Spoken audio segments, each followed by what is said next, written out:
Good evening friends, नमस्कार। आप सभी का स्वागत है एक नए टॉपिक पर। टॉपिक है प्लास्टिक प्रदूषण या प्लास्टिक एक बड़ी अपरिमित चुनौती। वर्तमान के विविध पर्यावरणीय समस्याओं का केंद्र प्रदूषण है और इसमें महत्वपूर्ण भूमिका निभा रहा है प्लास्टिक अपशिष्ट। प्लास्टिक बहुत सारी ज़रूरतों को पूरा करने एवं वैश्वीकरण का प्रमुख स्तंभ होने के साथ साथ इस धरती का एक भयावह समस्या का रूप भी है। दरअसल हमने इसका प्रयोग करना तो सीख लिया, परंतु इसका समुचित प्रबंधन यानी कि निपटारा करना नहीं सीख पाए हैं। CSE यानी centre for science and environment की हालिया रिपोर्ट के अनुसार प्लास्टिक अपशिष्ट दुनिया के सबसे बड़े पर्यावरणीय समस्याओं में से एक है। भारत में प्रति व्यक्ति प्रतिदिन 8 ग्राम प्लास्टिक अपशिष्ट उत्पादित होता है। इसकी उत्पादकता अमीर राज्यों में राष्ट्रीय औसत से कहीं अधिक है। इस लिहाज से गोवा के बाद दिल्ली दूसरे नंबर पर है। CPCB यानी कि केंद्रीय प्रदूषण नियंत्रण बोर्ड की 2018-19 की एक रिपोर्ट के अनुसार भारत में लगभग 33 लाख टन प्रति वर्ष प्लास्टिक अपशिष्ट पैदा होता है। कोरोना काल में भी सिंगल यूज प्लास्टिक का इस्तेमाल काफ़ी बढ़ गया है, चाहे वह PPE किट के रूप में हो या प्लास्टिक दस्तानों के रूप में। कोविड बायोमेडिकल कचरे की मात्रा मई में 25 टन प्रतिदिन से 14 गुना वृद्धि के साथ जुलाई में 350 टन तक पहुंच गई है। इसकी सबसे बड़ी समस्या यह है कि इन कचरों के प्रबंधन की कोई ठोस पर्यावरण केंद्रित व्यवस्था नहीं है।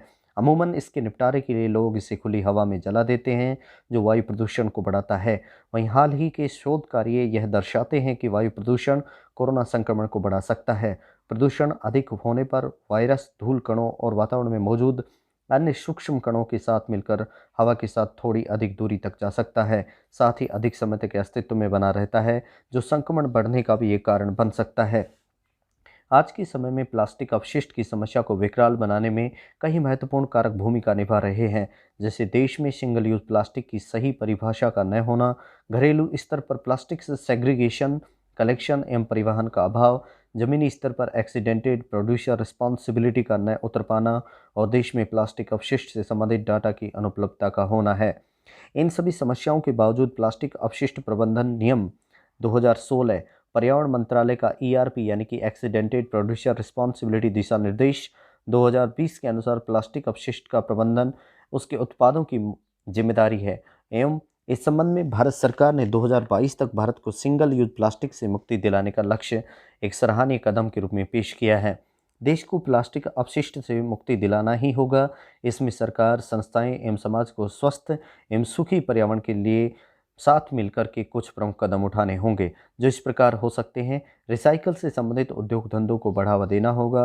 अभी ये काम GST के 5% टैक्स स्लैब में आता है, जो कि क्षेत्र में होने वाले लाभ की तुलना में कहीं अधिक है।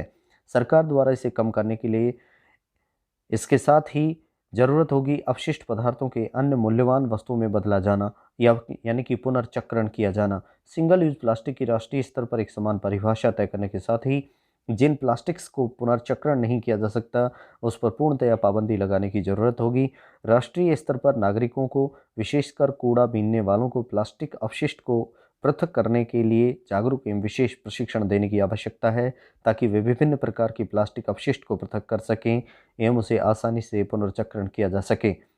उत्पादकों तक सुनिश्चित हो प्लास्टिक की वापसी, ये महत्वपूर्ण विषय है। जैसा कि हम सभी जानते हैं कि भारत सरकार की एक्सीडेंटेड प्रोड्यूसर रिस्पॉन्सिबिलिटी के तहत प्लास्टिक प्रबंधन का काम उसके उत्पादनकर्ता का है, लेकिन इसमें सबसे बड़ी समस्या प्लास्टिक उत्पाद ग्राहकों के पास जाने एवं उसके दोबारा उपयोग करने के बाद कंपनी को उसे दोबारा किस प्रकार प्राप्त करना है, इसकी है।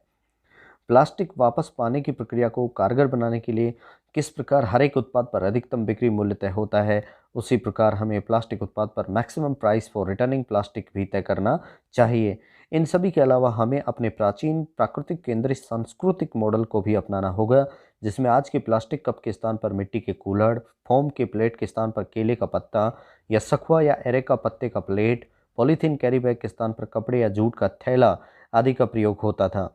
सतत पोषणीय विकास का मूल मंत्र इन्हीं सिद्धांतों पर आधारित है, अतः हमें अपने जीवन में गौरवबोध के साथ इन सभी वस्तुओं को अपनाना चाहिए।